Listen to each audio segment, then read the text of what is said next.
Friends, அன்றாட வாழ்வில் வேதியியல் இதில் அதாவது வண்ண வண்ண சுடர் சோதனை இதில் எவ்வளோ ஷார்ட்கட்டில் ஈஸியாக ஞாபகம் வச்சுக்கிறதுன்னு நான் உங்களுக்கு சொல்கிறேன். சரிங்களா? இப்போ பாருங்கள், வெண்மை சுடர். வெண்மை சுடர்னாலே எப்சம் உப்பு, உப்புனுங்க வந்துடுச்சு, எப்சம் உப்பு. சரிங்களா? அப்புறம் ஊதா சுடர். இதில் பாருங்கள், செகண்ட் லெட்ரு தா வருதுங்களா? இதுலேயும் செகண்ட் லெட்ரு பாருங்கள், தா வரிசையில் லித்தியம். அதுக்கப்புறம் இண்டிகோ சுடர். இண்டிகோனா இண்டிகோ பெயிண்ட், அந்த பெயிண்ட் ஆட் பார்த்துருப்பீங்க. அப்போ அந்த பெயிண்ட்டுக்கு பே வருது இல்லைங்களா?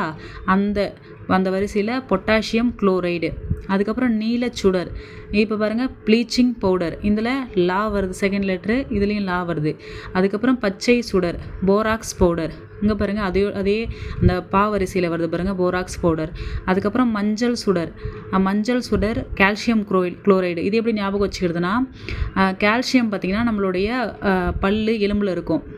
அப்போ நம்ம பல்லு விளக்கலை அப்படின்னாக்கா பல்லுலாம் மஞ்சள் கலர் ஆகிடும். அப்போ கால்சியம் குளோரைடு, மஞ்சள் சுடர்.